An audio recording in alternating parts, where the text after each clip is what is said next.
So మన నాన్వేషణ ఈ ఎవరైతే కనుక బెట్టింగ్ యాప్స్ ప్రమోషన్ చేసినటువంటి ఈ సోషల్ మీడియా ఇన్ఫ్లుయెన్సర్స్ కావచ్చు, టీవీ ఆర్టిస్టులు కావచ్చు, వీళ్ళ మీద చేస్తున్న పోరాటం నీకు ఏమనిపిస్తుంది బాగా? పర్టికులర్ చెప్తున్నా, ఎవరు ఏమనుకున్నా పర్లేదు, ఇదైతే జెన్యున్ గా నిజం అనిపిస్తుంది. ఎందుకంటే ఆయన చేసింది చాలా ఒక్క మంచి పని. ఆయన బూతులు కొంచెం అవి రఫ్ గా ఉన్నాయి, నాకు నచ్చలేదు. కానీ కొంచెం బూతులు లేడీస్ కోసం మాట్లాడుతున్న ఆ విషయంలో నేను ఇప్పటి వరకు మీరు అనుకోవచ్చు, నేను ఇప్పటి వరకు లేడీస్ విషయంలో ఎప్పుడైనా కానీ ఎప్పుడు నాకు బూతులు రావు. న్యాచురల్ గా నేను గలీజ్గా తిట్టాను. ఎవరైనా ఎంత పెద్ద సీరియస్ అయినా మనం ఒక ఫ్యామిలీ మాత్రం తిట్టొద్దని నేను అనుకుంటాను. భారతదేశంలో అందరూ తప్పు చేస్తారు. నేను కూడా తిట్లో నాకు తెలియదు ఒక మాట. భారతదేశంలో అందరూ తప్పు చేస్తాం. అదొక విషయం. బెట్టింగ్ యాప్లో మాత్రం ఆయన నిజంగా చేస్తున్నాడు. ఎందుకంటే ఇప్పుడు ఒకటి గుర్తుపెట్టుకోండి, ఇప్పుడు బెట్టింగ్ యాప్లు యూట్యూబ్లో పెద్ద పెద్దోళ్ళు చేశారు. ఇప్పుడు అల్లి గారు కానీ, ఇమ్రాన్ కానీ, పల్లవి ప్రశాంత్ కానీ, ఎవరైనా సరే యూట్యూబర్లు కానీ, బయట సినిమాల అదేంది బిగ్ బాస్ వాళ్ళు, తన పేరేంటి, చాలా మంది హీరోలు కూడా చేశారు, ప్రకాష్ రాజ్, చాలా మంది చేశారు. వాళ్ళు చేశారంటే తప్పని ఎందుకు చేశారంటే వాళ్ళు ఒక డబ్బుల కోసం ఆశపడిస్తారు. వాళ్ళకు కోట్లు ఆస్తులు ఉన్నాయి, సంపాదించుకుని ఏం చేస్తారప్ప. ఇప్పుడు బెట్టింగ్ అప్, ఇప్పుడు విజయ్ దేవరకొండ కానీ, ప్రకాష్ రాజ్ ఫ్యాన్స్ ఉంటారు. ఒక మాట, చాలా మంది ఫ్యాన్స్ ఉంటారు. ఇప్పుడు జగదేవ్ అంటే చాలా మంది అమ్మాయిలు చచ్చిపోతారు. బాగుంటాడు, హీరో మంచిగా అంటారు. ఇప్పుడు అంత పెద్ద వాళ్ళు చేస్తే చూసే జనాలు ఏం చేస్తారు, ఫాలో అయ్యి 1000 నాకు 2000 వస్తాయి కదా, 3000 వస్తాయి, ఆశపడి మీకోసం చేస్తారు. ఇలా ఏంటి అన్ని లక్షలు పోతాయి. అప్పుడు ప్రాణాలు తీసుకుంటారు. అంటే మీరు జనాలు చంపుతున్నట్లు కదా మీ ఫ్యాన్స్ని. మీ ఫ్యాన్స్ ఫాలోయింగ్ ఉన్నంత మాత్రంలో మీరు ఇలా బెట్టింగ్ అప్పులు చేస్తారు. అంటే మీరు బెట్టింగ్ అప్పులు చేస్తారంటే తెలిసే చేస్తారు. అంటే మీకు లక్షలు వస్తున్నాయి, ఇతరులు ఎవరైనా సరే చచ్చిపోయినా పర్వాలేదు, మేమైతే పెట్టా మా కోట్లు ఇస్తున్నది ఆనందపడుతుంది. మళ్ళీ వీళ్ళు చాలా మంది చచ్చిపోతున్నారు. వాళ్ళ పరిస్థితి ఆలోచించారు మీరు. అంటే కోట్లు ఉన్నది చేస్తారు. ఇప్పుడు మా ఫ్యామిలీకి ఏం లేదండి. ఇప్పుడు రేపు నేను సడన్ గా నేను హాస్పిటల్ పడ్డా, రేపు నాకు 5 లక్షలు కట్టాలి నా ప్రాణానికి. నాకు ఎప్పుడు కడతాడు చెప్పండి? నాకు బ్యాంక్ బ్యాలెన్స్ లేదు, ఒక ప్లాట్ అమ్ముకుందానికి ఒక ప్లాట్ లేదు, ఊళ్ళో ఒక 10 ఎకరాలు ఉంది పొలం వాళ్ళు, నాకేమైనా అయితే 1 ఎకరం అమ్ముకున్నా సరే బతుకుతా కదా, హ్యాపీగా ఉందన్న ఓ మాట. ఇప్పుడు మా నాన్నగారు చనిపోయినప్పుడు రూపాయి లేదు, గవర్నమెంట్ హాస్పిటల్ తీసుకెళ్ళా, ప్రైవేట్ తీసుకెళ్తే 3 లక్షలు అడిగారు. 3 లక్షలు మేము కట్టాలంటే మా ఇల్లు అమ్మిన 3 లక్షలు కాదు ఊళ్ళో. అంటే మీరు ఆలోచించండి, మా ఇల్లు అమ్మి కూడా మా డాడీ చూపిద్దాం అంటే కూడా మా ఇల్లు అమ్మిన 3 లక్షలు రావు. 5 years 5 సంవత్సరాలు. అప్పుడు నేను కొత్తగా టిక్టాక్ లో ఫేమస్ అవుతున్నా, కొత్తగా ఫేమస్ అవుతున్నా, కరోనా రాకముందు అలా జరిగింది. ఎంత బాధపడింది ఒక మాట. అంటే నేను ఒకటి ఏమనుకున్నా అంటే, డబ్బు లేకుంటే ఒక మనిషి ప్రాణం కూడా పోతుందా, డబ్బులు ఉంటే ఒక ప్రాణం కూడా కాపాడొచ్చా నేను తెలుసుకున్న విషయంలో ఎప్పటికైనా. కానీ నిజాయితీగా బతకాలి అని మా నాయనమ్మ చెప్పింది. నేను ఇప్పటికి నిజాయితీగానే బతికాను. నాకు బెట్టింగ్ ఆఫర్స్ వచ్చి నేను మా ఫ్యామిలీ కోసమే బతికేదని చెప్పేది నేను నిజంగా ఇప్పటికైనా చెప్తాను. నేను అబద్ధాలు ఆడినా నాకు అబద్ధాలు రానంటే ఎవరు నమ్మాలి, ఇప్పుడు దొంగేడు పేసి మా ఫ్యామిలీ అంటే ఇష్టం, మా ఫ్యామిలీ నేను బతకలేరు అని దొంగేడు పేసి ఫోన్ పే నెంబర్ పెట్టి ఛానల్ నాకు హెల్ప్ చేయండి, మీకు దండం పెడతా అంటే నాకు లక్షలు ఇస్తారు నా అభిమానులు. కానీ అట్లా అబద్ధాలు చెప్పి మోసం చేయలేదు. మా డాడీ బాగాలేనప్పుడు నాకు చాలా మంది ఫోన్ పే నెంబర్ పెట్టు వాళ్ళని అడిగారు, డబ్బులు ఇస్తారు మీకు మస్తు మంది ఇస్తారు ఫుల్ ఫాలోవర్స్. నేను అన్నాను, నేను ఫోన్ నెంబర్ పెట్టి నేను డబ్బులు వేసుకుంటే నా ఫ్యాన్స్ అందరూ ఏమో తెలుసా, వాళ్ళ డాడీని డబ్బు ఏదో ఇంత జరుగుతుంది డబ్బుల కోసం చేసినని చెప్పి నన్ను బ్యాడ్గా అనుకుంటారు. అట్లా నెంబర్ పెట్టి మోసం చేసేయడం నాకు ఇష్టం లేదు. ఆ పరిస్థితి వస్తే నాకు వస్తే నేను వాడుకుంటా. కానీ మా ఇంటిలోకి వచ్చింది, మా చుట్టాలకు వచ్చింది, మా ఇంటి పక్కలోకి వచ్చింది, వేయండి అని చెప్పి నేను ఎప్పుడు చెప్పి ఎవరు నెంబర్ పెట్టలేదు దాంట్లో. ఎందుకంటే అడగలేదు, అవసరం ఎందుకు? ప్రతి మనిషికి డబ్బులు పుక్కడికి రావు, ఎవరి కష్టం వాళ్ళకు ఉంటుంది. మనం పుక్కడికి ఇవ్వచ్చు కాదని చెప్పట్లేదు. కానీ నా దృష్టిలో ఏంటంటే ఆ డబ్బులు అడగడం నాకు ఇష్టం లేదు. అభిమానంగా ఇస్తే వేరే, అభిమానికి ఒక 2000 3000 ఇస్తే సంతోషపడాలి. ఇవి వచ్చాయి కదా గోళీలకో దేనికో ఒక బియ్యం అని చూస్తా అనుకోలేదు. కానీ మీరు బెట్టింగ్ అప్పులు చేశారంటే ఇది కోట్లు చేసింది తెలిసే మీరు చేశారు. మీరు ఇప్పుడు వాళ్ళు ఎట్లా చట్టపరంగా వాళ్ళు నేరం అండి. బెట్టింగ్ అప్ ఎవరు ఎంత తోపు చేయరు, నేరమే. ఇప్పుడు అంటే ఇప్పుడు హీరోలు అయినంత మాత్రంలో హీరోలు అయినా వాళ్ళు చంపినా, వాళ్ళని ఎవరైనా తిట్టినా వాళ్ళ మీద కేసులు పెట్టొద్దా?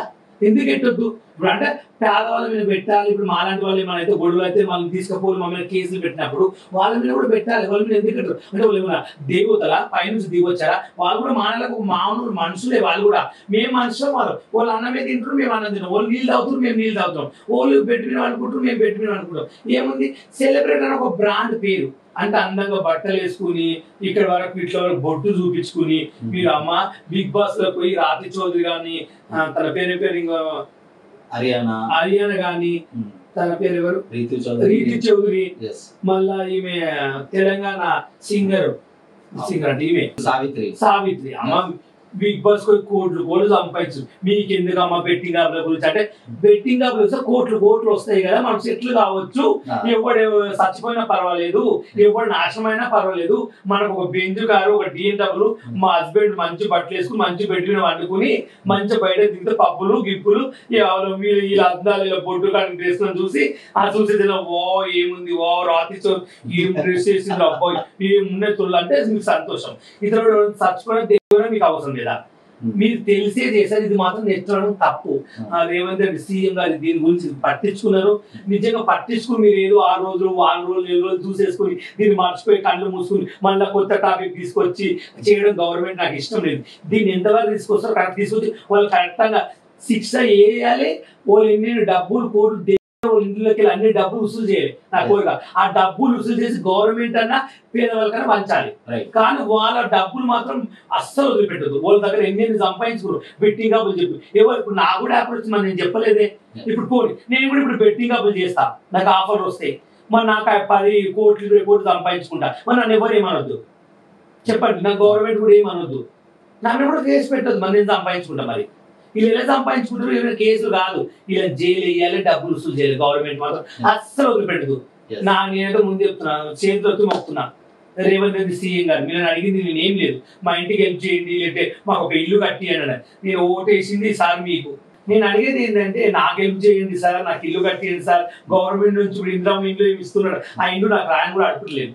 మాకు ఇవ్వకుండా పర్లేదు నేను ఏమంటున్నా అంటే ప్రజల్ని పట్టించుకోవాలి మెయిన్ గా మొన్న కూడా ఇల్లు కూలిపారు కదా మీరు మీ వృత్తిగా మీరు ఏం చేశారంటే గవర్నమెంట్ తరపు నుంచి రేపటి నాడ ఇండ్లు వాళ్ళ వర్షాలు వస్తాయి ప్రాబ్లం అయితే మీరు అనుకున్నారు కానీ వాళ్ళు రూపాయి జమ చేసుకుని కట్టించుకున్నారు వాళ్ళు కానీ కూలిపుతుంటే వాళ్ళు ఒక్కొక్కరు చాలా వేసి మీరు తిట్టారు అప్పుడు నాకు బాధ అనిపించింది ఎందుకంటే మీరు తిట్టినప్పుడు నాకు కొంచెం వేడికి వచ్చింది ఎందుకంటే అది ఒక్క పని అలా చేయకుంటే బాగుంటుండే మీతో ఏ చేసిన పనులని నా ఫీలింగ్ అనిపించింది ఆ విషయంలో కానీ గవర్నమెంట్ మాత్రం ప్లీజ్ వీళ్ళు మాత్రం బాగా పట్టించుకోవాలండి ఎవరెవరు బెట్టింగ్ అప్ చేసుకోవాలి చాలా మంది మోసం చేస్తారు ఇప్పుడు ఒక విషయం అండి మనం షూటింగ్ పిలుస్తాను నన్ను నేను వెళ్తాను నాలో వంటి వాళ్ళు ఆర్టిస్టులు ఎంతో మంది వస్తారు వాళ్ళ యూత్లు బిల్డప్లు ఎందుకు ఉంటారో నాకు అర్థం కాదు అదే యాటిట్యూడ్ వాళ్ళకి బిల్డప్లు చూపిస్తారు కొంతమంది అసలు మీకు ఎవరిచ్చి రైస్ చూపించడానికి ఒక విషయం చెప్తున్నా ఒక సినిమాకి ఒక నన్ను పిలిచారంటే ఇంకొక మనిషి పిలిచారు ఆయన కూడా నాలాగా చిన్న ఆర్టిస్టు